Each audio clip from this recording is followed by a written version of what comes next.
بسم الله الرحمن الرحيم.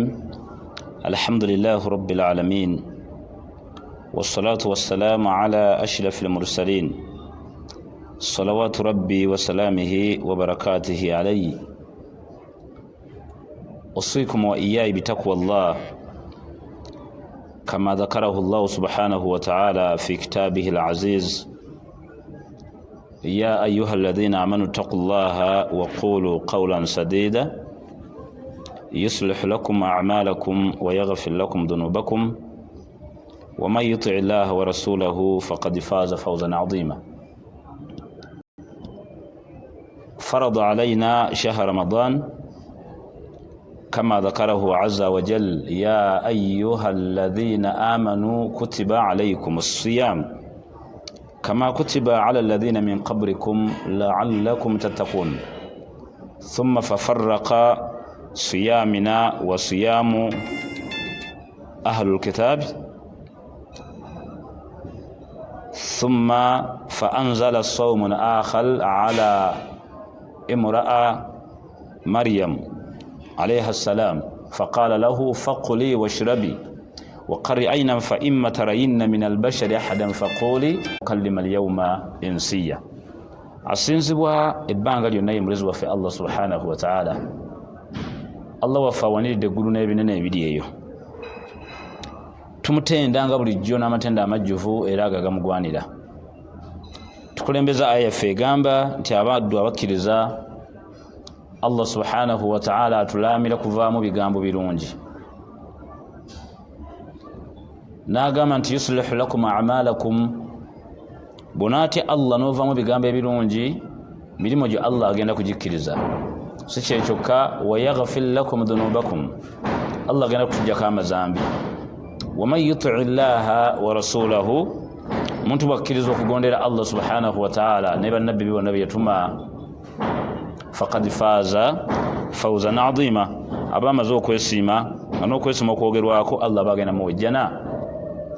Ab'ebitiibwa Allah waffe tulatekako okusiiba omwezi gwe tulimu ogw'ekitiibwa, n'atugamba nti ya ayyuha alladhina amanu, abange mmwe abakkiriza, kutiba alaykum siyam au katabtu alaykum siyam, okuva na leero mbalaaliseeko okusiiba nga bwe kwalaalikibwa kwabo abaabakulembera, la'allakum tattaqun, bwe munaasiiba nga abaakulembera bwe baali, muteekwa buteekwa kutya Allah. Ekigambo la'alla bwe kiba kivuddemu Allah subhanahu wa ta'ala, tetuvuunula nga tugamba nti oba oliawo ntutya Allah. Allah tasobola kwogera nsonga nga ate abuusabuusa ku bitonde bye yeetondera. Ekyo la'alla kiba kubuusabuusa ku bitonde ffe mu njogera ezaffe, naye ku Allah subhanahu wa ta'ala kyali kiyimirizaawo nsonga, era la'alla eyo ku Allah eba ekakasaawo nsonga nti oteekwa buteekwa kutya Allah bw'onaasiiba nga abaasooka bwe baasiiba. Mukkirize tubadde tubuzeemu ebbanga ddene olw'emiteero egitali gimu, naye eddakiika ze tufunye olwalwo biidhini ta'ala akacyansi kano tukakozese tulabe ku mutwe ogugamba waliwo ebyama n'ensonga ezaali zeekwese mu mwezi ogwa Ramadan. Allah subhanahu wa ta'ala omwezi gwa Ramadan agulaalika ku bantu bali babiri: omuntu amutya ate omuntu ali wiringira okukola ebyo byayagala, kubanga amutya yateeka okukola byayagala. So nga abantu mwe bali batya Allah naye nga ate tebakola Allah byayagala. Ekyo mukyawule. Abaddu mwe bali nga basiraamu nga bamanyi Allah nti ali omu naye nga ate takola Allah byayagala. N'abaddu mwe bali mu nsi nga bakufaaru nga tebamanyi Allah mu bwomu bwe naye nga ate omulezi waffe byalagira babikola. Muddu nga si musiraamu, muddu nga si mwenzi, muddu nga si musiraamu, omuddu nga si mubbi, omuddu nga si musiraamu, omuddu nga si mulimba, omuddu nga si musiraamu, omuddu nga si munnanfuusi, naye nga te si musiraamu, naye nga tamanyi bwomu bwa Allah. N'osinga n'omuddu nga atamanyi obwomu bwa Allah era nga alina shahada ye entuufu naye nga Allah byagaana atabikola. Kati hadisi yajja omubaka Muhammadin sallallahu alayhi wasallam n'agamba nti man saama shahra Ramadan singa omuntu asiba omwezi gwa Ramadan imanan ng'omuddu oyo mutya Allah ng'amanyi Allah we mu bwomu bwe ng'akola ebyo Allah by'ayagala si kyekyokka wahtisaban omuddu ono ng'atya nti Allah agenda kutubala byonna byenkola bagenda kunteeka mu maaso ga Allah ghufira lahu ma taqaddama min dhanbihi Allah mujjako amazambi obukwakuliza obwo bubiri bwetegereze nnyo ku musiibi gw'obuyina omuntu atali musiraamu n'atuuka n'okukubuuza naye ggwe oli musiraamu ng'alaba ebintu by'okola naye tasobola bikola so ng'ate ggwe olina shahada togatta ku Allah naye atali musiraamu yeewuunya ku ggwe musiraamu gw'obbye ettaka lya gundi kati Ramadani okugisiiba olina obukwakkulizo bubiri nga bonna buzibu nabbi bw'aleese mu hadisi omuntu ng'amanyi Allah mu bwomu bwe ddala era ng'amwawula ddala si kyekyokka ng'alinayo n'okutya nti byonna byenkola bagenda kumbala awo nno waali firimu omwo muyingira mu bamasheekhe muyingira mu bamustamiu muyingira mu buli muteeko gwonna abantu bangi bamanyi Allah mu bwomu bwe naye babuusabuusa oba beerabira nti Allah agenda kutubala kyekireetera imaamu ono okugenda n'emitwalo gy'abantu 20 kyekireetedde bamaseeko kubanga basolooza ssente mu basiraamu bagenda kukubala mbaka bwaleese obukwakuliza bumeka obwo bw'olina okuba nabwo n'osiba Ramadani gw'obuyina so Peter tasiiba era tamanyi Allah naye ate bw'omuwa emitwalo gino 10 egya kyaki ssente zazituusa lwaki bambi ye alowoozaayo ekinnya so nga gwatyo okusisinkana ate wano tiyamwawula kati obukwakuliza obubiri bwegendereze nnyo obubeereko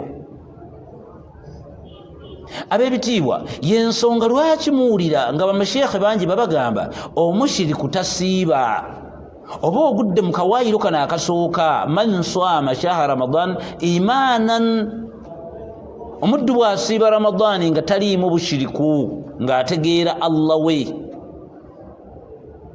obushiriku buno si bwakuwummuza nga bw'olaba bahaaja abamu kye mwakoze okuggala amasabo era abalwadde bo bonna n'obagamba munnindemu ndi mu mwezi gwa kitiibwa era tebajja gwe ng'olinze Ramadani eggweko ddemu omulimo gwo ne bonaaba ofiiridde Makka n'ofa ku Lwakutaano ng'oyambadde ejjubba Sudaisi n'akusaalira oli Peter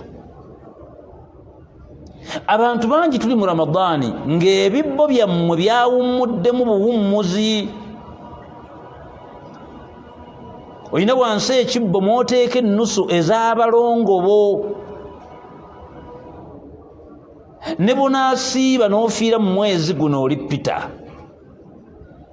abantu bangi tuli mu Ramadani ng'omuddu ono ali mu Ramadani mukyalo eyo ye mukulu w'essabo tagenda kulinnyayo mpaka omwezi gwonna yabasuubiza okugendayo nga Ramadani ewedde ne bonaaba ofiidde mu Ramadani oli Peter man swama shahra Ramadan imanan hiya diddu shiriku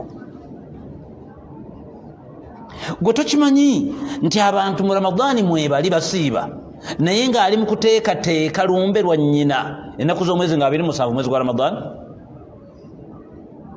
naye tokimanyiiko nti okwabya olumbe kwe muwulira abantu kwe bakola bushiriku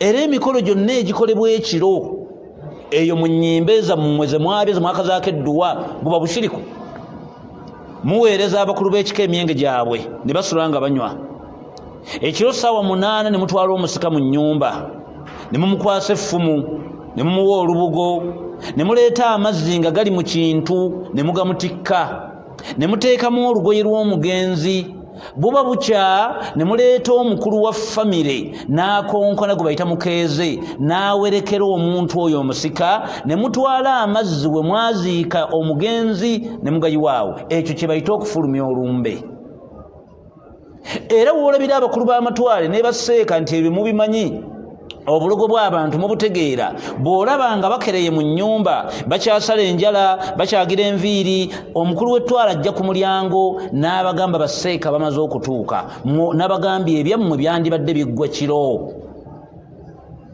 eyo gye bajja omusika nga ayambadde ekikanzu najja mu kidaala seeka n'abagamba nti ila hadarata habibana muhammadi mustafa al-fatiha bw'atyo faaza bw'akola ku makya najja n'abawa emmisa n'omukulu w'ettwale bw'okoze n'ojja ku nnya n'obawa edduwa naye ng'eyataddemu ssente omutabuliki olina weweekwese ogenda kwabya lumba olwo nga 27 ku Laylatul Qadiri nkubbirako olipita ne bonaaba ofiiridde Makka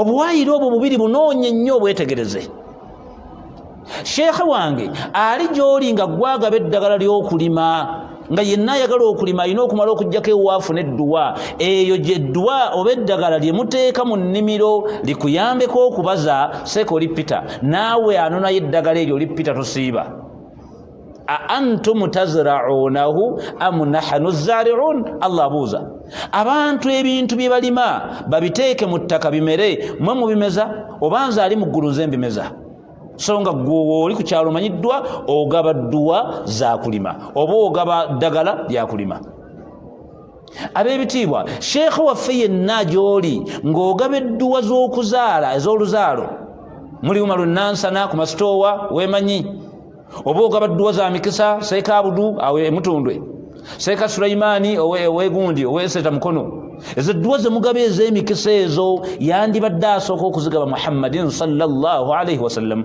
oli mushiriku tosiiba Allah aleese statement eri brief ya ayyuha alladhina amanu lwaki tagame nti ya ayyuha alladhina aslamu abange mwe abasilamuka kubanga akimanya abantu bangi bambala engoye n'amakanzu n'enkofiira zaabwe n'ebirevu byabwe ng'abaddu abo abalabi balowooza baddu basiraamu naye ng'omuddu oyo tatya Allah ekyo kimu ekyokubiri al-ihtisaabu bihi oteeka okuba ng'olina okutya mu buwangaazi bwo nti byonna byenteekako engalo enkya bagenda bibala ye muddu n'asiiba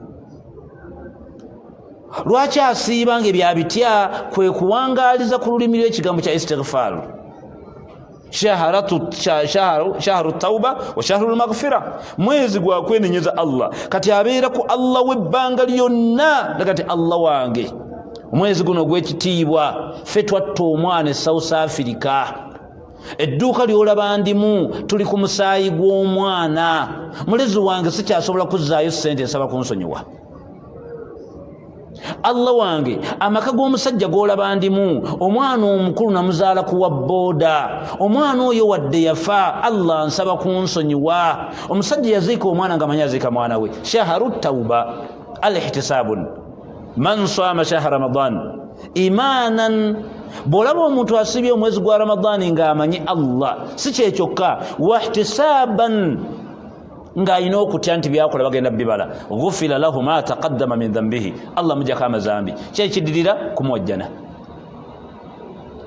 kati omwezi gwa ramadaani si binu nga mulowooza nti bonna kasasiro bakifeesi bamalaaya mwenna mulina kusiiba oteeka okujja ogubeeremu ng'okakasa nti ozze kwenenyeza Allah by'obaddemu obimaze naye kyannaku nti bamalaaya mugenda kuddayo nga guwedde era bw'oyita ekibuye tebakyaliwo bw'oyita enansa tebakyaliwo wano emutundu mwabuze wano kwemwe kabuusu mwagenze abeeryantonde temuliiwo ekyazanga mwavuddewo mwenna mwavudde ku makubo mwagenze kusiiba n'obwamalaaya bwammwe bambi toddirayo ddala bw'obanga okakasa nti okubeera ku kkubo kamera zakkwata kamera ya Allah eri mu Surati wat-Tariq aya eyokuna was-samaa'i wat-tariq wama adraka mat-tariq an-najmu ath-thaqib in kullu nafsin buli muntu yenna ali mu nsi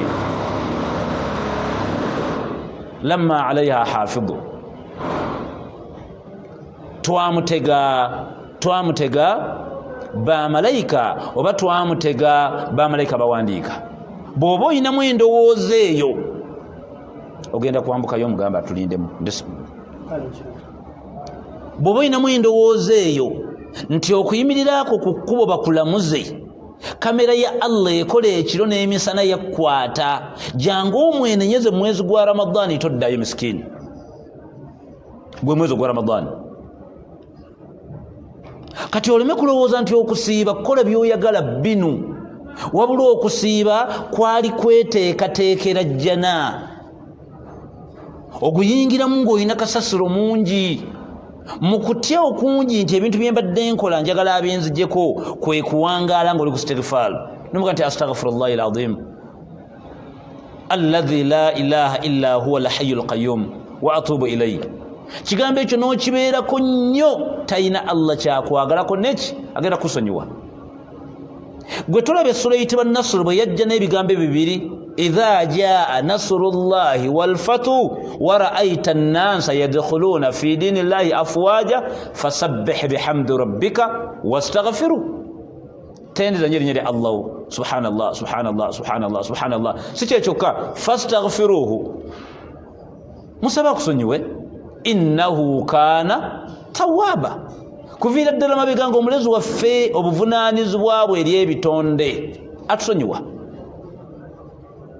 ab'ebitiibwa Allah subhanahu wa ta'ala yaleeta omwezi gwa Ramadan ng'omwezi guno gwajja nga gulimu ebyama ebyekwese ekyama ekisookera ddala Allah yateekawo omwezi guno abaddu balekewo amazambi gaabwe hadisi weringa nnungi egamba nti aljumaatun ila jumaati Allah bwajja omuddukula mwezi gwa olunaku lw'ejjumaa n'amutuusa ku jjuma endala nga mulamu wa ramadanun ila ramadan n'akujja ku ramadan n'akutuusa ku ramadan endala mukaffilaati lima bainihima amazambi gonna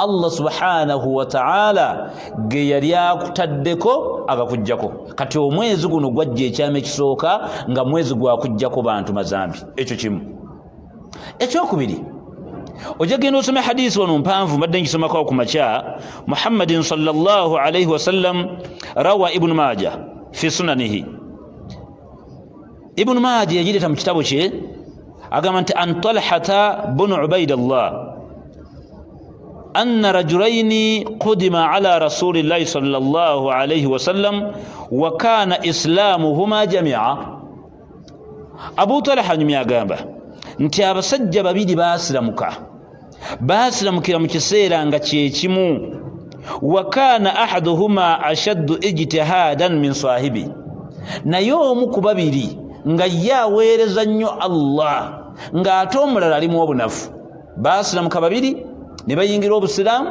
naye omu ku bo nga ye ate munyiikivu mu ddiini asaala asiiba asaddaaka ate owookubiri ono yasiramuka miskiini ye nga si byaliko yaleetayo kifaanani takola mirimu gya Allah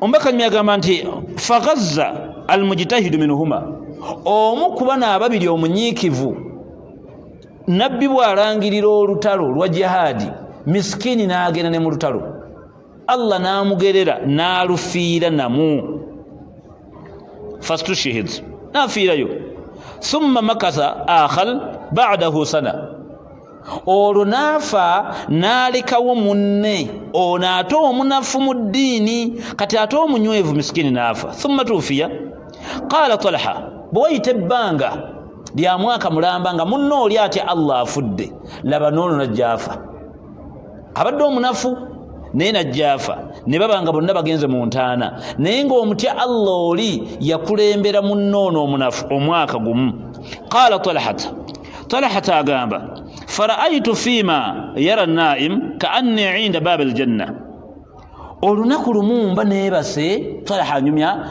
mba neebase nendoota nze kennyini nga nnyimiridde bwe nti ku mulyango gw'ejjana idha ana bihima wa qad kharaja kharij min al-janna fa adna lilladhi tufiya nennengera omuntu ng'ava mu jjana naye nga mu jjana gy'ava ajja ayimiridde ku mulyango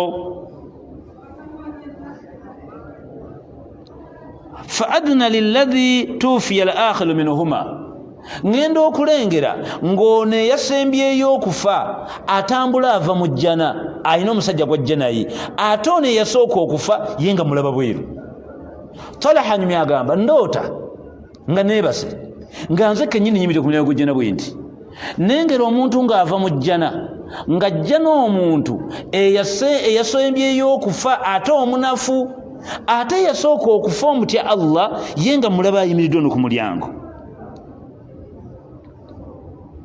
فأذن للذي توفي الآخر منهما ثم خرج فأذن للذي استشهد. ngenda okulaba ng'ono yafira ne mu jihadi ya Allah subhanahu wa ta'ala ayimiridde ebbali ate ono omusajja yafanga munafu ate ye nga atambula afuluma mu jjana naye ajja ku mulyango wano.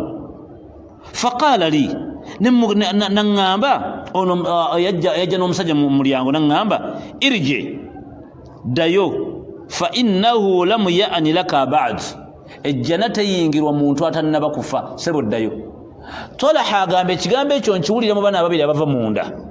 Ono yasemba okufa nga munafu mu ddiini ava mu jjana, eyasooka okufa nga mutya Allah ali bweru. Bwe basisinkana ku mulyango baŋŋamba ssebo ddayo, ejjana teyingirwa bono tewabeerwawo muntu atannaba kufa. Ekigambo ekyo bakiŋŋamba nempawamuka nenva mu tulo, olwo ne mmanya nti kibadde kirooto.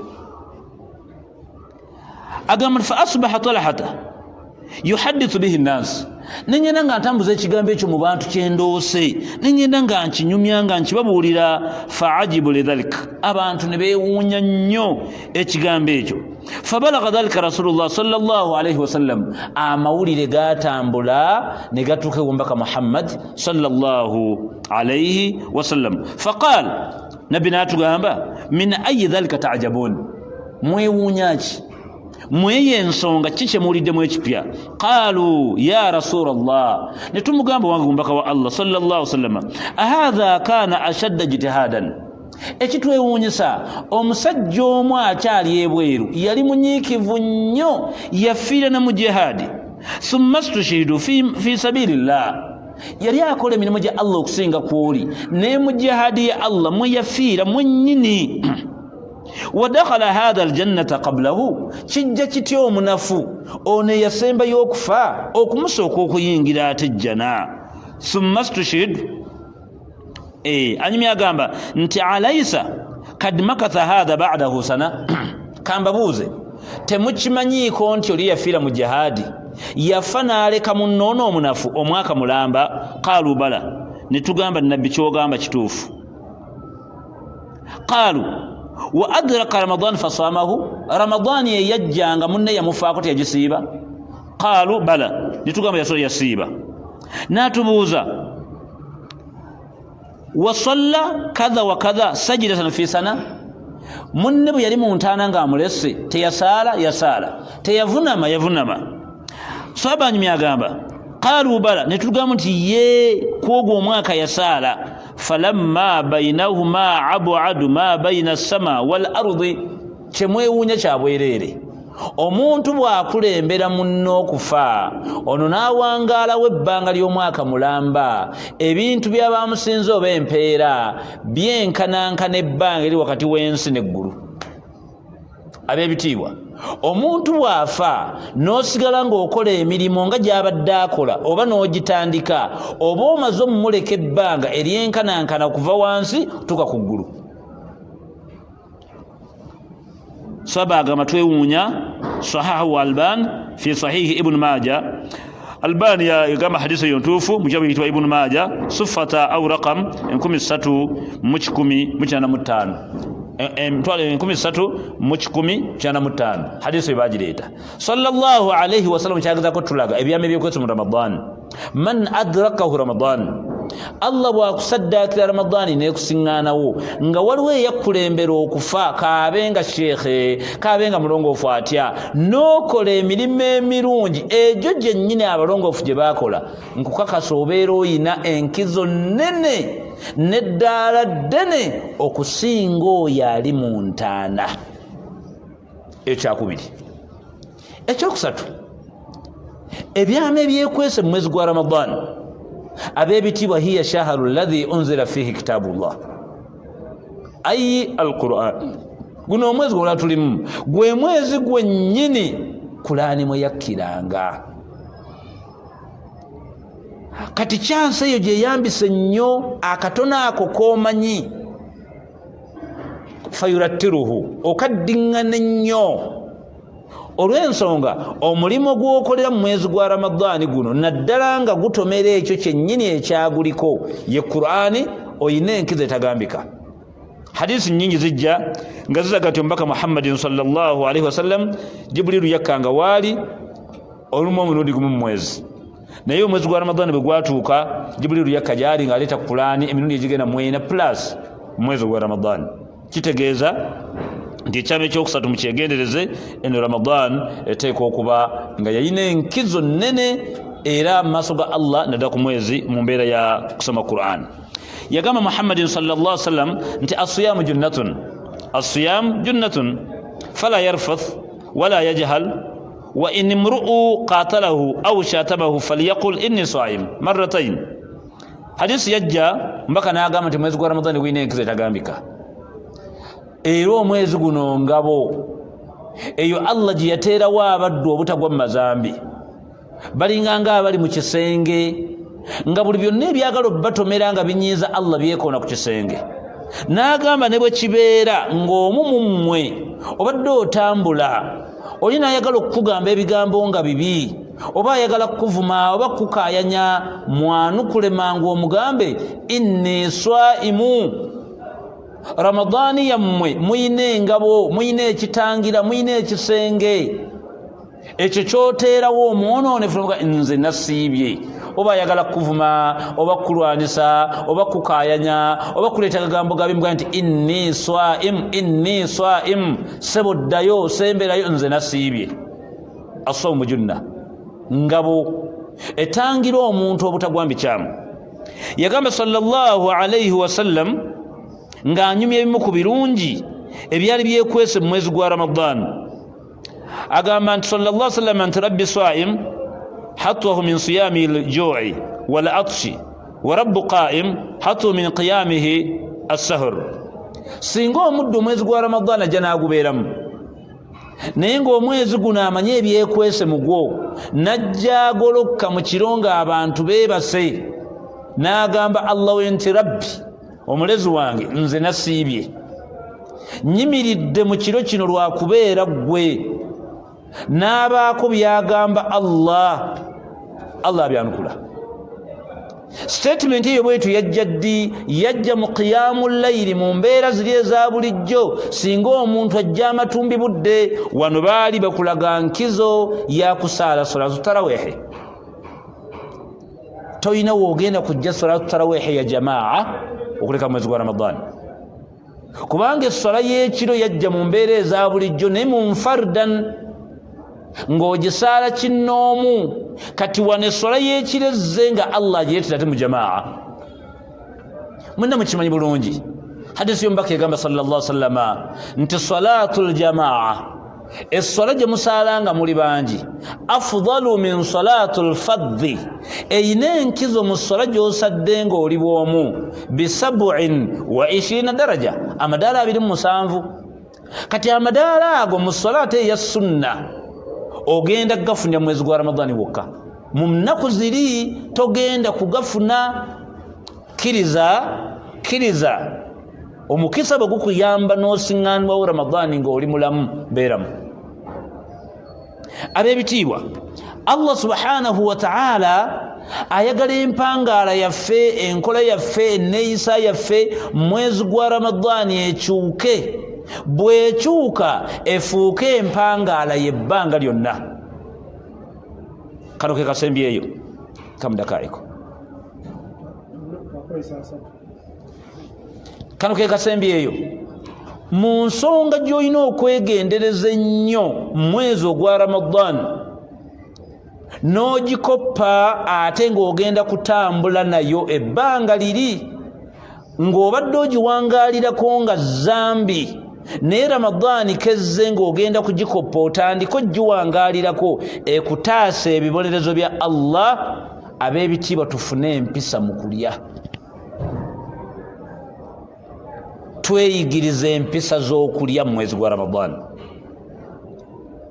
Ensonga y'okusiiwuuka empisa mu kulya mulabanga ezzambi ettono naye livunaanwa mu maaso ga Allah.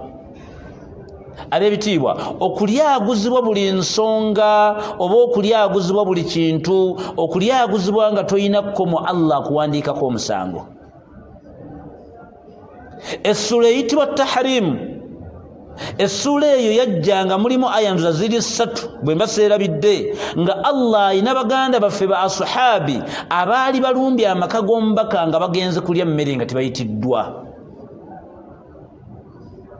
Mbaka bwajja n'abaako ba ashabi be yayita n'abagamba ewange nyina y'akabuzi, waliwo abaafuna amawulire abaawulira ate bo ne bagenda nga bo tebayitiddwa. Okumanya ekintu ekyo kyali kibi kyanakuwaza omubaka ne Allah n'akinyiigira, yassa aya nga Allah avunaana basahabi bano.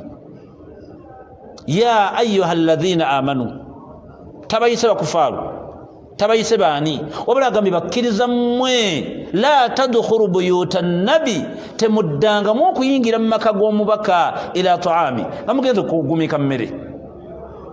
Ne walakin idha du'ikum, bwaba yazze n'akuyita gundi mugende mulye. Nammwe abayingidde okulya bwe muba mumaze ng'okulya temukubira mu maka g'omusajja oyo olwali, mala okulya emmere genda. Tosaba okwongeza supu, togalamira mu nnyumba ye, tomusaba firimu, tokwata ku limooti ye. Bw'oba omaze okulya fuluma genda, ne bw'aba takuwadde butunda tobusaba. Naye kye mbadde njagalamu bano bakyereeta, olaba Allah bw'abanyiigidde n'abagamba nti mmwe ekyokujja nga nabbi tiyabayise kaana yuudhi nabi, munakuwazzwa omubaka fayastahi minkum, akwatiddwa nsonyi bafubutula, akwatiddwa nsonyi bagoba, asazeewo okusirika naye mumukoze bubi nnyo. Bwe kiba ekintu ekyo Allah yakireeta, ab'ebitiibwa mu Ramadaani twegendeze nga gye tulyamu. Mwababeera mu akeedi ne bayisaawo omulambo gw'ekikere n'oyita, ne bayisaawo obunyama ku sigiri n'oyita, ne baleeta ebinyeebwa n'ossa mu kamwa, ne baleeta ebiberenge n'olya, ne baleeta obunankani n'olya. Omuntu n'oteeka mu kipipa n'oteekamu ebintu bya mitwalo 2, omuntu omu eyo endya sinje ya muntu Allah gwagenda okujjana. Bwe tuba tuzze mu mwezi gwa Ramadan, tandika kati okuyiga butya bwe balya. Oleme kunywa buugi bikopo 8 wadde oli muli. Eyo endya si ya muntu alimu akatya Allah. Allah yaleeta aya mu ssuula eyitibwa Maida, aya ey'okusatu naga nti hurrimatu alaykumul maitatu. Genda ng'osoma aya eyo statement emu ku emu, weebuuze ggwe alyaguzibwa oyinza okubuuka okulya ebintu ebyo. Allah abagaanye okulya ebifudde byokka, gwe tobirya. Mu mwezi guno gwa Ramadani ogw'ekitiibwa n'oyingira supermarket zemwagala ez'ebbeeyi zemwagazako simanyi nakumati, n'obuuka bifiriigi by'embizzi nga n'ekipande kwe kiri kinene nti pork joint, n'ogera n'ogula firiya tojjamu enkoko, n'oteebuuza nti ono yatemyetemye ennyama ng'atemaatema ennyama y'embizzi, yabadde ayina ekisa ekirala ekitemaatema ate enkoko. Bwemba sitwalidde baana bange nnyama ya mbizzi, sibatwalidde omusaayi gw'embizzi. Bw'onajja mu maaso ga Allah n'akubuuza sayidi tolya ku mbizzi, n'omugamba Allah wange saagirya, nalya musaayi gwayo, taakwoke. Omusaayi gw'embizzi n'ogw'enkoko byawukana. Hurrimatu alaykum almaitatu. Allah abagaanye okulya ebifudde byokka, ebyo ebikoko bye musiŋŋana ku makubo nga bookya. Oyagala kuŋŋamba nti abaana abasuubula enkoko, ebikoko ebifa babiteekawa? Tebabyokya? N'otabaamu nsonyi omusajja mu mwezi gwa Ramadani n'ekirevu kyo n'ogula ekikoko ekisale nga tomanyi naani yekisaze, wabula oyagala kyokye, genda kusibuluka. Oli ku mulyango ku mulambo gw'enkoko ogenda olye, ogutwalira abaana bo. Mbaka yatuziyiza okulya omusaayi ogutafulumye. Enkoko eyo efudde tefulumya musaayi. Wa amma ddama allati yabqi fil uruq, naga naye omusaayi guno guba gwasigalidde mu misiwa nga tegwafulumye temuvunaanwa. Bw'asaze n'efulumya omusaayi guno oguba gusigadde, Allah agambye temumuvunaanwa. Naye enkoko efudde yokka, hurrimatu alaykum almaitatu, temuddangamu okulya ebifudde byokka. Bookya ebinyama ku makubo, balina ebite byabwe byafudde, bagassemu obunyama bw'embwa, mulimu obunyama bw'enkima, mulimu bikalooli, mulimu bimpa abaana, ng'opaakinga erukaya mpa obunyama kw'osiibulukira, olidde ebifudde byokka. Waddamu natugana omusaayi kaffecha walahama alkhinzir natugana ennyama y'embizzi kati ate agisula tulya ennyama ya mbizzi naye ate otutta omusaayi gw'ennyama y'embizzi walmawkuudha walmutaraddiya wannatiha n'ekyo kye bakubye omuggo ne kifa temukirya n'ekyo ekikooneddwa emmotoka temukirya n'ebyo ebyetomedde byennyini ne birwana ekimu ne kifa nabyo temukirya naye nti wama akala sabu n'ekyo ekirumiddwako ogusolo ogukambwe oba nkambo oba mbwa oba kapa ng'enyize enkoko nekiteekamu ebyala n'egitta tolya wa an tastaksimu bil azlam obadde njagala neyo ennyama esalibwa olw'okuwongera lubaale neyo ennyama gye musala olw'okwabya ennyimbe neyo ennyama gye mulya nga mugenze ku nsozi neyo ennyama gye mulya nga mumalirize mulina emikolo gyammwe egy'ekika neyo ennyama temugiryanga ab'ebitiibwa twegendereze endya zaffe bwe tuba tuzze mu mwezi guno ogwa Ramadan sooka onoonye butya bw'olya oteeka otya ebyokulya ebintu ebigenda mu 8 mu kamwa wasenyezza amannyo okuva ku makya naye akamwa okataddemu ebinyeebwa okataddemu emberenge mulimu omulambo gw'ekikere mulimu obunyama mulimu obuwuuta mbakuwa amandaazi tonnaba kusenya kamwa eyo endya si ya muntu asuubira okuyingira ejjana mwebeemu ensonyi nojja mu Ramadani haaja omulambo omuddu alina n'ekirevu ng'abaddu bali ku rukuu subhana rabbiyal azim muddu asanga agenda okuzaala bwe bavuddeyo n'agenda ku sujuudu nera omuddu emireme nga gimuweddeko bwe batodde essalaamu n'agalamira eyo endya si nnungi omukkiriza bw'aba alya olubuto lwa lulekamu sipeesi ya mirundi 3 awagenda emmere awagenda amazzi naawe wagenda okussiza ng'omulaba n'entambula yakulaga nti akyali fiiti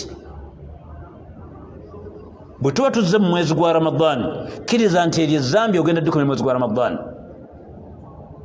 oleme kuggwamu na byakulya omubaka yabigaana sallallahu alaihi wasallam yagaa nti okulya okubi kumalamu okulya okususse oggwamu ensa okulya okususse oggwamu ekitiibwa oli ku mukolo kyemaniro sittu mulamba n'essuuti yo wanika omukono ogamba omwana asaavinga akatogo k'ebinyeebwa genda oŋŋambire asena oyo kyemaniro sittu ayagalako supu bw'oba oyagala katogo gende ewa nnyoko ogula ebijanjaalo ddebe eddamba akufumbire akkirize nti yazaala omuli leka kuggwamu nsa obusiraamu bwo bagenda bukubamu ekituli ab'ebitiibwa bwe tuba tuzze mu mwezi gwa Ramadani nga twagala kufunamu ssomo kkiriza osomere muno engeri gye balyamu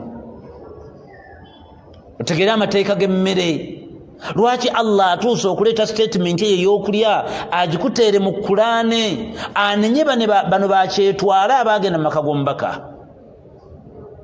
so nga n'abamu mugenda n'obuveera abamu ng'olina tifuni mu mmotoka bw'omaze okulya omuceere n'okuba nnyinimu akaama waliwo ennyama efisse ogitwala wa toyina nsonyi osibira abaana bo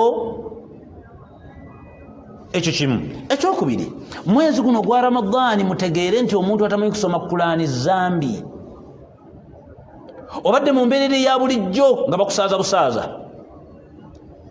era gwe oli okuwuliriza Kulaani y'abanno toyina aya neegi gye weemanyidde n'Al-Fatiha yeriko akabuuza bw'oba tokimanyi nti zambi wulira aya eno Allah yagamba nti alladhina atainahumul kitaaba abantu be nassaako Kulaani yatiluunahu haqqa tilawatihi bagisomanga bwe nagissa Kulaani nga bwe nagissa bo bagisoma ulaika abantu abo basoma Kulaani nga bweri yu'minuuna bi abo nno be bagikkiriza waman yakfuru bi naye abatagikkiriza tali kubapita naye abatagikkiriza be bano abatamanyi kugisoma gwe si mwogwa osobola okubikula Kulaani n'ogisoma wadde aya 10 tokimanyi nti naye ku Lwokutaano okeera mu muzikiti n'ogibikkula naye ng'oli mu kuzanyira mubuzanyizi onyenya mimwa era omuntu bw'ajja n'akuyimirira mu mugongo wagenda okusaalira sunna ovaawo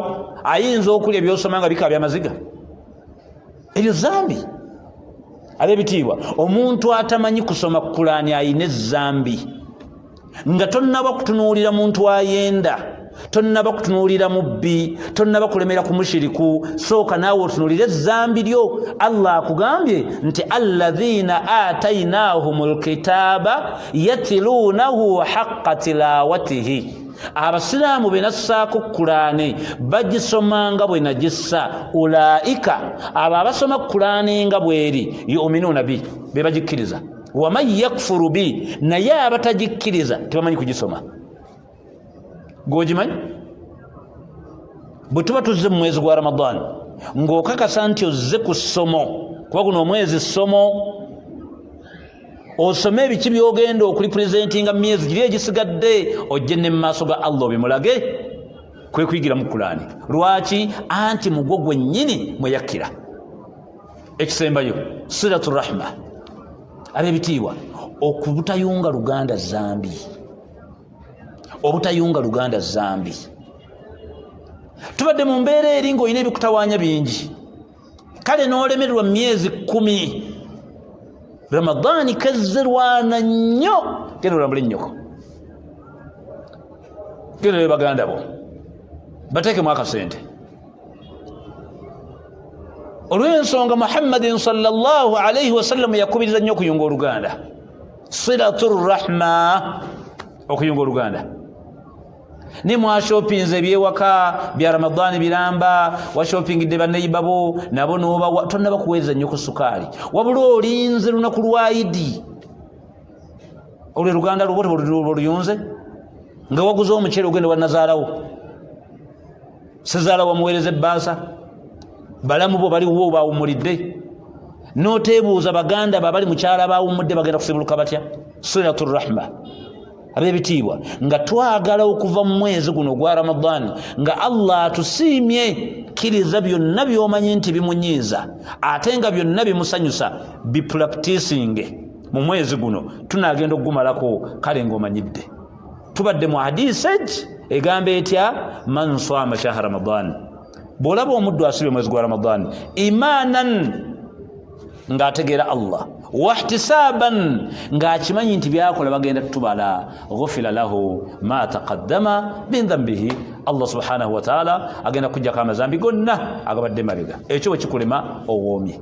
Mukkiriza olw'obudde tujja kukomaawo, tubadde ku mutwe ogugamba Ramadani erimu ebyama ebyekwese, naye obimanyi. Tulajanira Allah subhanahu wa ta'ala ow'ekisa atuyise mu mwezi gwa Ramadani nga tuli balamu, ate atusiŋŋaanyewo Ramadani endala. Tumulajanira Allah waffe atuggyeko amazambi. Ab'ebitiibwa abakoddo mu ffe tusaba Allah musumuluke. Ku wiikendi ejja tulina we twagala okupanga ddarasa mu baganda baffe embizinga ekalangala, nyinza obutasobola kugenda, ne baganda baffe abo bawangala mu mbeera nga mbi, miskini basiibuluka bubi nga beetaavu. Neweewuunya mu mwezi guno gwa Ramadani n'olaba omusajja nga si musiraamu, yajja omusajja yankubidde essimu nagaseeka ng'ombuzeeko njagala kuwa sukaali w'abasiraamu, ne mugamba mutwale wantu guno tujja musangawo, naye ng'abasiraamu lemeddwa okuteekamu ssente zammwe. Baganda baffe kalamujja n'abadde ejjo bambi mpulira seekawo ng'anyumya, abaganda baffe basiibuluka n'amazzi ng'amazzi tebayina, baye temusumulula ssente basiraamu. Muddu n'ovaayo mwezi gwa Ramadani gaseeka ensawo 15 eza sukaali n'ensawo 15 ez'omuceere ziizo mugende mupanga eddarasa. Mwezi gwa Ramadani webakuŋŋaanyiza empeera n'ekyo ne kikulema, muyambe abaddu basiibulukire ku mmere yo, al infaqu lahum, mubaliise, washuribu lahum, mubanywese. Ng'ekyama ekyekwese mu ekyo mwagala kujja mu maaso ga Allah mumugambe, Allah nsaba kundiisa, Allah nsaba kunnywesa. Gwe tosoma ku Khadija bintu Khuwailidi, Allah gwanyuma nti wayut'imuna at-ta'ama ala hubbi miskina wa yatima wa asira, yaliisa emmere ye n'aliisa bamulikwa abanaku n'abafuna mpola. Naye ng'ekyama ekyekwese emabega, inna nakhaafu min rabbina, yali atya lunaku lwagala okusisinkana Allah subhanahu wa ta'ala. Allah akole ki? walaqaahum nadratan wa surura, Allah amusegereko gwe nti Khadija yeggwe wetukolerera ekyo. Ab'ebitiibwa tubasaba mwongeremu muteekemu. Baganda baffe ennaku zo imaani zaalinnye, buli byalo gye ennaku mbadde ntambula nnyo mu byalo naye ogenda okusinga n'abaddu miskiini ng'abaddu bali awo n'enjala yaabwe batudde baagala kusoma naye nga bagenda kusibulukira ku kimiskiini tebayina. Abaddu bali ku buugi tebuli mwode kasukaali naye nga n'akawunga okanywa obuugi babulabye mu mwezi gwa Ramadani. Lwaki muguyamba ku bantu ng'abo? Abagagga ba Uganda emirulu, abagagga ba Uganda emirulu, obukodo musumulule. Tubeebaza abatugoberera, mbadde mbabuzeeko ebbanga naye mbadde natambulamu. Tusaba Allah subhanahu wa ta'ala tuwemu obulungi. Rabbana taqabbal minna innaka anta samiul alim wa tub alayna innaka anta tawwabur rahim. Gasinaba kumalayo dduwa project yaffe bannange ebadde eyimiridde mu akabanga. Mbadde nsaba mukkirize twafuna laptop kasaawa eno tusigazza nsonga ya kamera.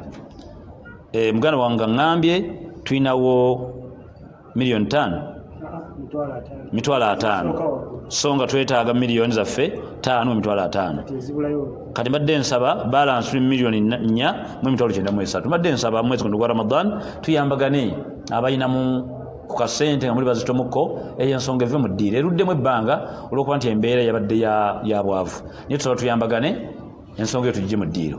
Abali ku programu yaffe y'emmotoka nabagamba mwezi gwa 8 nga 25 abeewandiisa mwajjako abantu 8 tulayo abantu ku bantu 6 babameka abantu 52 nga twagalayo akakadde kamu tufune eddawaka naye abantu 8 mwewandiisa. Nsaba Allah subhanahu wa ta'ala abasiime. Kati mbadde nsaba mwezi gwa Ramadan twongeremukko akenkizo ako. Saba Allah atumalire baganda baffe abaafa nga bali mu ntaana mwezi gwa Ramadan. Saba Allah abaseeko okusaasira kwe era abasonyiwe. Abalina ebyakutte nga mukyali baavu saba Allah asumulule mwezi guno gwa Ramadan. Baganda baffe abalinamu obuzibu olusitozaala oba onoonya musajja onoonya ki tulaja ne Allah mwezi gw'ekitiibwa otune mu nsonga z'abaganda baffe abo ab'ebitiibwa mugolokoko ekiro ng'abantu beebase mumugeraganyeko ne Allah subhanahu wa ta'ala. Bwe batalaweeha ewedde golokoka ekiro ofune ewuzu osaale era akabbiri za wuzu osabire okw'ensonga zo mu ssaawa 10 kubanga talaweehe bweggwa olamulwanga ayimidde ekiro kyonna. Kati bw'ogolokoka funa wuzu kwoba osaalira era akeezo osabireko Allah. ربنا تقبل منا إنك أنت السميع العليم وتب علينا إنك أنت التواب الرحيم. ربنا لا تجعلنا فتنة للذين كفروا واغفر لنا إنك أنت العزيز الحكيم. ربنا ما خلقت هذا باطلا سبحانك فقنا عذاب النار. ربنا اصرف عنا عذاب جهنم إن عذابها كان غراما إنها ساءت مستقرا ومقاما. ربنا لا تؤاخذنا إن نسينا أو أخطأنا. ربنا ولا تحمل علينا إصرا كما حملته على الذين من قبلنا. ربنا ولا تحملنا ما لا طاقة لنا به واعف عنا واغفر لنا وارحمنا واعف عنا واغفر لنا وارحمنا واعف عنا واغفر لنا وارحمنا أنت مولانا فانصرنا على القوم الكافرين. ربنا لا تجعلنا فتنة للذين كفروا واغفر لنا إنك أنت العزيز الحكيم. ربنا واجعلنا مسلمين لك ومن ذريتنا أمة مسلمة لك وأرنا مناسكنا وتب علينا إنك أنت التواب الرحيم. ربنا آتنا في الدنيا حسنة وفي الآخرة حسنة وقنا عذاب النار. اللهم لا تدع لنا ذنبا إلا غفرته ولا هما إلا فرجته ولا دينا إلا قضيته ولا مرضا إلا شفيته ولا فكيلا إلا أغنيته ولا أمواتا إلا رحمته ولا حاجة من حوائج الدنيا والآخرة إلا قضيتها ويسرتها يا أرحم الراحمين. اللهم إياك نعبد ولك نصلي ونسجد ولك نصوم إليك نرجو رحمتك ونخشى عذابك إن عذابك الجليل بالكفار ملحقة. وصلى الله عليه وسلم والحمد لله.